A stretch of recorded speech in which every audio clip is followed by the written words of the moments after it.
അപ്പോൾ ഇന്നത്തെ campus mass വയനാടിന്റെ ഹൃദയഭാഗമെന്ന് തന്നെ വിശേഷിപ്പിക്കാവുന്ന പുൽപ്പള്ളിയിലെ പഴശ്ശിരാജ കോളേജിലാണ്.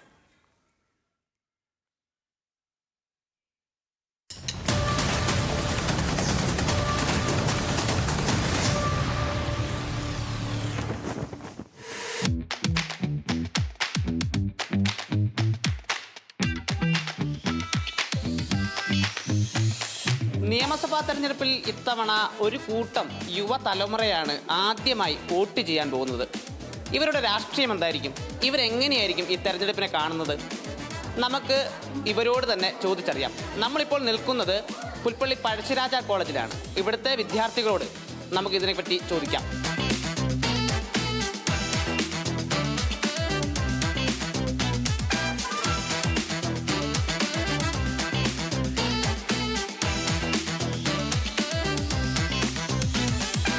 പരീക്ഷയുടെ തിരക്കിലൊക്കെ ആയിരിക്കും അല്ലേ? ഇലക്ഷനൊക്കെ ശ്രദ്ധിക്കാറുണ്ടോ? എന്താണ് ഈ വട്ടത്തെ ഇലക്ഷനെ പറ്റിയുള്ള അഭിപ്രായം? ഇപ്രാവശ്യം നല്ല അഭിപ്രായമാണ്. കാരണം 10 വർഷത്തെ ഒരു രാഷ്ട്രീയ സാഹചര്യത്തിൽ നിന്ന് കണ്ടിന്യൂസ് ഒരു പാർട്ടി അതിൽ നിന്നൊരു മാറ്റം വരുമോ ഇല്ലെന്നൊരു ചോദ്യമാണ് മെയിൻലി നിലനിൽക്കുന്നത്. അപ്പോൾ ഇപ്രാവശ്യത്തെ ഇലക്ഷൻ അത്രയധികം പ്രാധാന്യം കൊടുക്കുന്നുണ്ട് എന്ന് തോന്നുന്നു. പ്രാവശ്യത്തെ തെരഞ്ഞെടുപ്പ്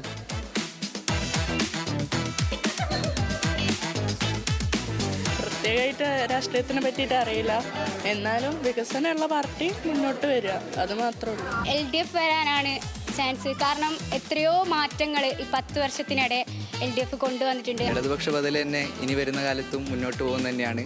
ഇതിപ്പോൾ നമുക്ക് മുന്നിൽ തന്നെ ഉണ്ട്, നമ്മുടെ മുന്നിൽ തന്നെ ഉദാഹരണങ്ങളുണ്ട്. ഇതിൽ ഈ യുവാക്കളെ, നിങ്ങളെ ജെൻസികളെ ഏറ്റവും നന്നായിട്ട് റെപ്രസെന്റ് ചെയ്തു എന്ന് ഇതുവരെ തോന്നുന്ന ഒരു ഏത് രാഷ്ട്രീയ മുന്നണിയാണെന്നാണ് തോന്നുന്നത്? ഈ പ്രാവശ്യത്തെ ഇലക്ഷനിൽ കണ്ടുവരുന്ന ഒരു നല്ല കാര്യം, മികച്ച കാര്യം എന്ന് പറയുന്നത് യുവാക്കൾ കൂടുതലായിട്ടും മുന്നോട്ട് വരുന്നുണ്ട്. അത് നല്ലൊരു പ്രതീക്ഷയാണ് നമുക്ക് നൽകുന്നത്. ഇലക്ഷനെ പ്രതികരിക്കുന്ന ജനപ്രതിനിധികൾ എത്രത്തോളം സ്ത്രീകൾക്ക് മുൻഗണന ഓരോ രാഷ്ട്രീയ മുന്നണികളും നൽകുന്നുണ്ട്, അതിനെക്കുറിച്ച് നോക്കിയിട്ടുണ്ടോ? വയനാട്ടിൽ 3 മണ്ഡലത്തിലും സ്ത്രീകളുണ്ട്. അതുപോലെ ബാക്കി എല്ലാ നിയോജക മണ്ഡല മത്സരങ്ങളിലും സ്ത്രീകളുടെ പ്രാതിനിധ്യമുണ്ട്. അപ്പോൾ അവരെ മാറ്റി നിർത്തപ്പെടുന്നില്ല.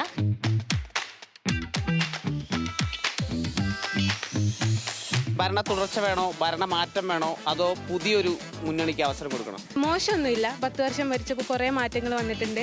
എന്നാലും ഒരു മാറ്റം വരണമെന്ന് ആഗ്രഹിക്കുന്ന ഒരാളാണ്. ഇവിടെ NDAക്ക് ഒരു അവസരം കൊടുക്കണം എന്നൊരു അഭിപ്രായം പറഞ്ഞു കഴിഞ്ഞാൽ അതിനെപ്പറ്റി എന്താ?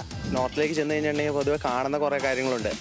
ആ ഒരു സാഹചര്യത്തിലേക്ക് പോകാൻ വേണ്ടിയിട്ട് മലയാളികൾക്ക് താല്പര്യമില്ല എന്നുള്ളതിന് ഏറ്റവും വലിയ തെളിവുകളാണ് ഇത്രയും വർഷമായിട്ടും BJP ഇങ്ങോട്ട് കയറാൻ പറ്റാത്ത ഒരു സാഹചര്യം പോയിക്കൊണ്ടിരിക്കുന്നത്. ഈ നമ്മുടെ സൗത്തിലേക്ക് വരുമ്പം യാതൊരു രീതിയിൽ NDAക്ക് നമുക്ക് കാണാൻ സാധിക്കുന്നില്ല. എന്നാലും മെയിൻ പോരാട്ടം വരുന്നത് LDF UDF തമ്മിൽ തന്നെയാണ്. എന്താ തോന്നുന്നു, ഒരു ഭരണ തുടർച്ച ഉണ്ടാവുമോ? ആഗ്രഹം ഭരണ തുടർച്ച എന്ന് പറയാൻ പറ്റില്ല, മാറ്റം തന്നെയാണ് ആഗ്രഹിക്കുന്നത്. LDFന്റെ ഇത് നമ്മൾ കാണുന്നുണ്ട്. വികസനം കൊണ്ടുവന്ന് പറഞ്ഞു. കേരളത്തിൽ കടവും കൂടുന്നുണ്ട്, അതുമാത്രം അവർ ചർച്ച ചെയ്യുന്നില്ല. എങ്ങനെയാണ് ഇലക്ഷനെ കാണുന്നത് ഈ തവണത്തെ? കുഴപ്പമില്ല, അതാണ് എൻ്റെ ഒരു ഭരണമാറ്റം പറയുന്നതിനെ കുറിച്ച് എന്താ? അത് കഴിഞ്ഞ 2 കൊല്ലവും അവർ പറഞ്ഞുകൊണ്ടിരുന്നതാണല്ലോ. കേരളം നല്ല രീതിയിൽ മറ്റ് സംസ്ഥാനങ്ങളെ വെച്ചിട്ട് മെച്ചപ്പെട്ടു. എന്താ തോന്നുന്നത്, UDF ഒരു UDF വരണമെന്നാണ് എൻ്റെ ഒരു ആഗ്രഹം.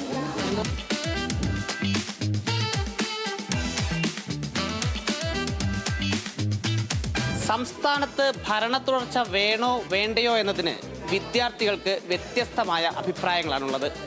എന്നാൽ ഓരോ വിദ്യാർത്ഥിക്കും എങ്ങനെ തെരഞ്ഞെടുപ്പിനെ സമീപിക്കണമെന്ന് കൃത്യമായ ധാരണയുണ്ട്.